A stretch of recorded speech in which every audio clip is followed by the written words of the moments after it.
先说清楚，我们说的崩盘几率最高，不代表明天就会崩，而是这些行政区正在累积的各种风险因子，已经让他们站在悬崖边上。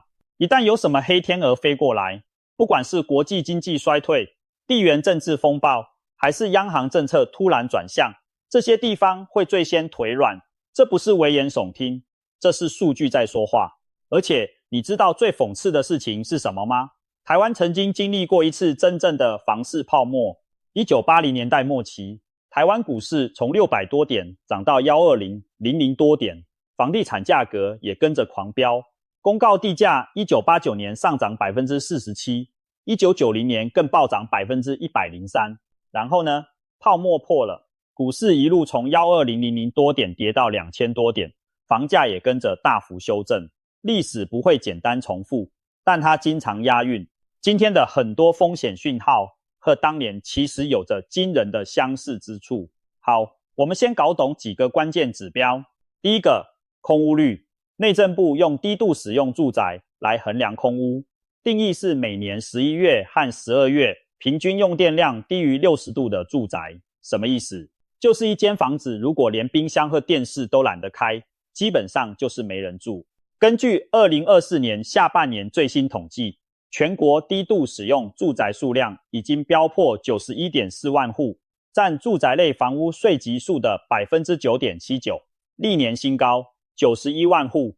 你想象一下，这几乎等于一整个台北市加上一个基隆市的人口所需要的房子，就这样空在那里。第二个，新建余屋量。内政部把屋龄5年内仍维持第一次登记有销售可能性的住宅视为新建余屋，也就是建商卖不掉的新房子。截至2025年第二季，全国待售新成屋已经飙到 11.21 万宅，写下2017年有统计以来的单季最高纪录。而且从2023年第四季首度突破10万宅之后，就一直维持在10万宅以上的高档。什么概念？建商盖了房子卖不掉，堆在那里，跟仓库囤货一样。第三个，住宅供给量。过去几年预售屋卖得太好，建商疯狂推案。根据永庆房产集团的推估，2026年到2028年之间将会有32万到36万户新屋完工。也就是说，未来2-3年还有一大波新房子要涌入市场，供给只会越来越多。需求呢，我们等下再说。搞懂这3个指标之后，你就会理解为什么有些行政区的房价已经站在火山口上了。好，让我们正式进入今天的主题。第10名，台南市善化区。很多人可能会意外，善化，南科旁边的善化，台积电不是在那里吗？怎么会上榜？没错，问题就出在台积电这3个字。2021年到2023年，当台积电南科扩厂的消息传开之后，善化和周边的新市、新化一带，房价就像被点了火箭推进器。原本一坪10几万的地方，短短2-3年被炒到3字头，甚至4字头。投资客蜂拥而至，建商疯狂推案，预售屋一开就被扫光。但是梦醒得很快，2025年开始，这些所谓的台积宅率先出现修正。为什么？因为投资客太多，自住需求不够。你想想看，善化的人口结构撑不住这种价格。当初买预售屋的投资客，现在要交屋了，贷款成数被央行的第7波信用管制压缩到只剩5成、6成，自备款不够怎么办？只能降价卖。专家指出，台积宅核心区新市已经率先领跌，而善化、新化、安定这些外溢效应区域的跌幅更大，部分区域已经修正超过1成。更可怕的是，当台积电的光环褪去之后，你回头看善化本身的条件，商圈不成熟，生活机能有限，人口结构老化，这些问题都还在。台积电的员工大多住在台南市区或永康，真的住在善化的其实不多，所以这里的房价上涨很大程度是期待在支撑，而不是需求在支撑。一旦期待落空，修正的速度会非常惊人。第9名，基隆市。如果你要找一个全台湾新成屋空屋率最恐怖的地方，答案可能不是你想的那些从化区，而是基隆。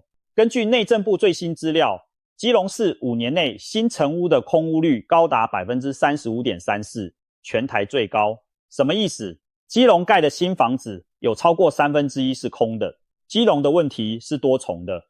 第一，人口持续外流，年轻人往台北、新北跑，留下来的以老年人居多。第二，新案供给太多。前几年一些建商看到基隆房价相对低，加上基隆捷运的题材，就疯狂推案。结果呢，捷运到现在还在规划中，而新房子已经盖好了，卖不掉就只能空在那里。第三，基隆的气候是出了名的多雨，很多人实际住过之后就不太想留，这也间接导致人口吸引力不足。你把这些因素加在一起，基隆的房市就是一个典型的供给太多、需求太少的结构，再加上新成屋空屋率全台第一，这里不上榜都说不过去。有人说基隆是被台北人遗忘的城市，但事实上基隆是被房市泡沫给推上了一个他承受不了的位置。当潮水退去的时候，基隆可能是第一个裸泳的。第8名，台中市乌日区。乌日最近几年最响亮的名号就是高铁特区，台中高铁站在这里，加上高铁娱乐城的开发计划，让乌日在2022年到2023年之间成为投资客的兵家必争之地。预售屋价格从2字头被推到3字头末段，甚至4字头。但问题是，乌日的居住机能到今天还是没有到位。你搭高铁在乌日下车，走出来看看，周围除了一些新建案的接待中心之外，生活商圈的成熟度非常有限。超商、餐厅、学校、医疗，这些东西都需要人口的密度才会进驻，但人口的密度又需要生活机能的吸引，这就变成一个鸡生蛋，蛋生鸡的死循环。专家指出，2022年到2023年推案量大的预售屋热区，是2026年率先走跌的区域，乌日高铁特区就是其中之一。过去以投资客为主力的区域，当预售屋陆续完工交屋，大量新成屋涌入市场，价格压力就会很大。而且乌日的投资客比例偏高，一旦风向转变，抛售的速度会非常快。第7名，高雄市楠梓区。楠梓是另一个被台积电光环笼罩，然后又迅速退烧的地方。2022年台积电宣布在楠梓设厂之后，整个高雄北区的房价就开始飙升。楠梓的房价从1坪10几万，短短时间被炒到3字头。投资客来了，建商来了，全世界都觉得楠梓要起飞了。但现实很残酷，根据专家指出，楠梓的台积电宅房价已经下跌超过1成，原因和善化很类似，投资客比例太高，自住需求不够，而且高雄市整体的空屋率增幅在6都当中最大，增加了 0.66 个百分点。楠梓本身的余屋量也不少，高雄市的新建余屋集中在左营和楠梓2个区域，合计达 1.39 万宅。更让人担心的是，高雄市整体的房价所得比已经从过去的 12.5 飙升到 16.7 年，涨幅超过 12%， 这个速度太快了。当房价涨幅远超过薪资成长，就代表这里的房价是被投机资金推上去的，而不是被真实的居住需求拉上去的。这种泡沫迟早会破。第6名，新北市新庄区。新庄副都心曾经是新北市最受瞩目的重划区之一，当初规划的时候，大家都觉得这里会成为新北市的信义区，政府砸了大笔经费做建设，建商也跟着大量推案。副都心最贵的时候，房价一度站上6字头。然而理想很丰满，现实很骨感，新庄副都心的商圈到今天依然算不上成熟，入住率不如预期。更惨的是，过去在高点进场的投资客，现在只要转手就是赔售。副都心中央路一带已经变成赔售一条街，新富义、新润都丰苑、中央公园等建案都有住户赔售400-500万元以上出场。现在房价回落到每坪38到46万之间，和高点比起来已经腰斩了将近3成。新庄整个行政区的待售新成屋数量约2059宅，数字看起来好像不是最多的，但如果你加上中古屋的尾售量，整个市场的卖压是非常沉重的。而且新庄的交通虽然有捷运中和、新芦线和机场捷运，但整体商业发展和生活品质始终跟不上当初描绘的蓝图。当买方信心不足，卖方急着离场，价格就会持续松动。第5名，新北市淡水区。淡水在房市圈里面是一个传奇性的存在，传奇到什么程度呢？它几乎是全台湾新建余屋的万年冠军。早在几年前，淡水的新建余屋就已经超过3000宅，长期盘踞全台第一。虽然后来略有去化，但淡水的供给过剩问题从来没有真正解决过。淡水的困境是结构性的。第一，距离台北市中心太远，你从淡水搭捷运到台北车站要40几分钟，这对通勤族来说是很大的时间成本。第二，淡海新市镇的开发进度一直跟不上推案的速度，建商盖了一堆房子，但学校、医院、商场、就业机会都还在规划中。第三，淡水的气候因素不可忽视，冬天的东北季风加上湿气，让很多人住了一阵子就想搬走。数据也在说话，淡水的房价长期趋势是不断下探，从淡海新市镇开卖以来，均价一路从20几万下修到17、18万，甚至某些建案用更低的价格在盼买气。轻轨开通了，影城商场来了，都没有办法挽回下跌的趋势。这就是典型的利多出尽，所有能想到的题材都用了，房价还是起不来，因为供给实在太多了，加上淡水还面临一个隐形杀手，就是人口结构。淡水的新市镇虽然有年轻家庭移入，但整个行政区的老化速度也很快。当空屋率居高不下，新建余屋持续堆积，人口成长趋缓，淡水的房价只会面临更大的压力。第4名，桃园市桃园区。很多人可能没想到桃园区会上榜，毕竟这里是桃园市的首善之区，市政府所在地，铁路地下化的重大建设也在进行中。但数据不会骗人，桃园区的待售新成屋数量高达3370宅，排名全台前5。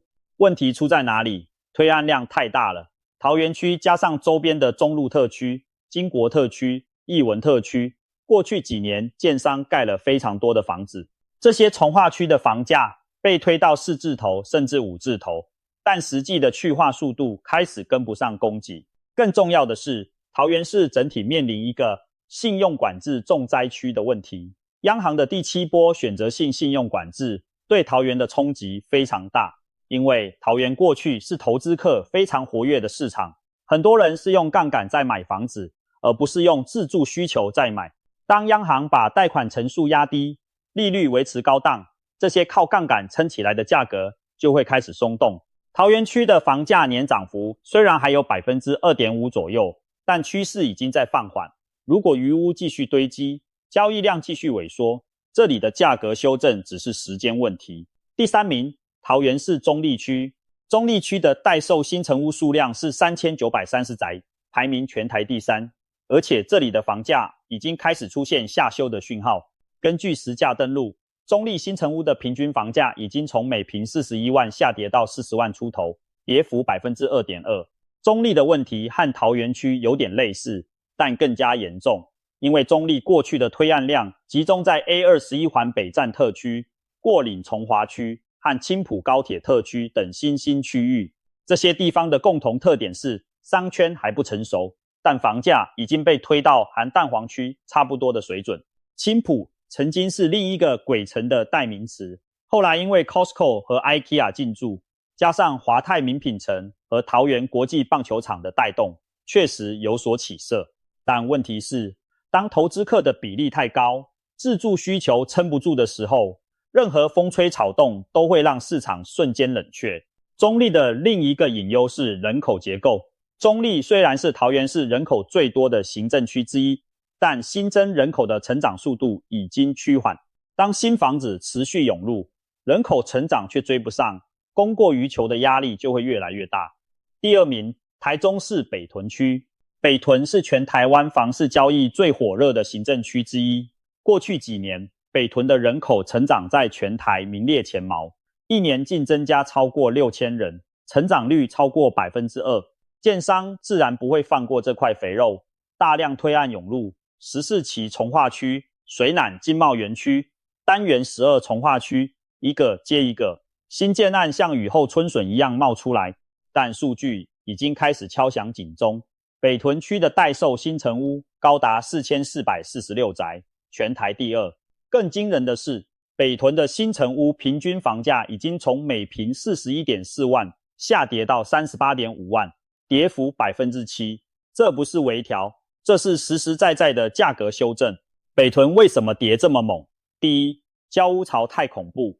2024年下半年，北屯的完工交屋户数超过3000户，冲上7都第1。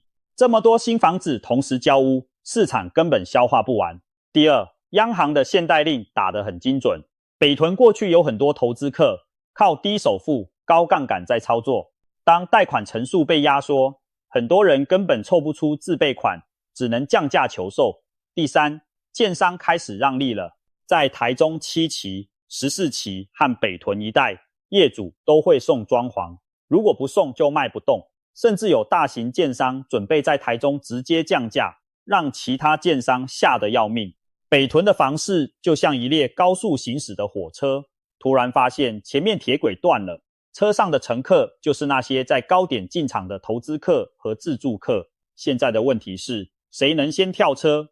第一名，桃园市龟山区，没有悬念。龟山区以4737宅的待售新成屋数量，勇夺全台余屋王宝座，没有任何一个行政区能跟它比。龟山的故事要从 A7 重划区说起。A7 是机场捷运体育大学站一带的重划区，当初被定位为北桃生活圈的新门户。建商看到机场捷运通车，房价相对双北便宜，就开始疯狂推案。富宇、宝佳、竹城、远雄、新复发，叫得出名字的建商几乎都来了。A7 的成交量一度冲上北台湾第1，但同时未售出的剩余户数也是北台湾最多。问题在哪？ A7 重划区的发展严重依赖外来人口移入，但实际的移入速度远远赶不上盖房子的速度。你去 A7 走一圈，会看到一栋接一栋的新大楼，但周围的生活机能还在成长中。学校不够，医疗不足，商业设施有限，这些都需要时间来发展。但建商等不及，房子已经盖好了，卖压就这样堆在那里。根据实价登录，龟山新成屋的成交单价约每坪 43.7 万，比前一年上涨了 4.8%。 你可能会问，如果还在涨，为什么排第1？因为涨幅已经在收窄，而且4700多宅的余屋量就像一座随时可能溃堤的水库，只要市场信心稍有动摇，只要利率再升一点，只要经济稍有衰退，这些卖不掉的房子就会像洪水一样冲垮价格。而且龟山还面临一个非常现实的问题，就是它的可替代性太高了。你住龟山，搭机场、捷运去台北上班，通勤时间和住新庄、住林口其实差不了太多，但新庄和林口的生活机能更成熟，医疗资源更完善，所以当市场转冷的时候，买家为什么要选龟山？就因为便宜。但现在到处都在降价，龟山的价格优势也不像以前那么明显了。4737宅的余屋像是悬在龟山头顶上的达摩克利斯之剑，它不是问题本身，它是问题的累积。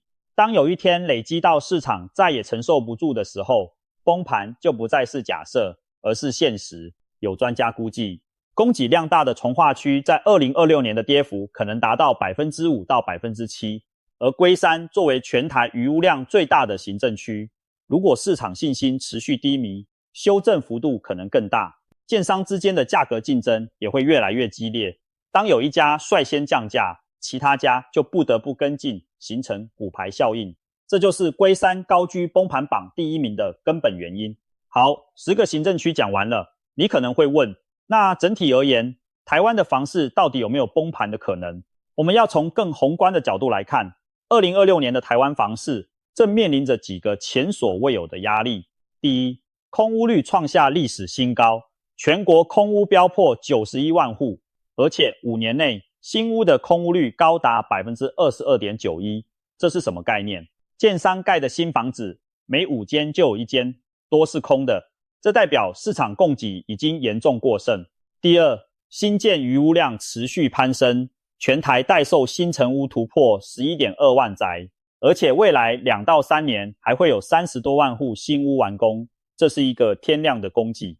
第三，央行的信用管制持续发酵，第7波选择性信用管制把投资客逼退了，但同时也让很多真正需要买房的人拿不到足够的贷款，市场买气急动。2026年1月6都已转动，数年减 18%， 房子卖不出去，价格怎么可能撑得住？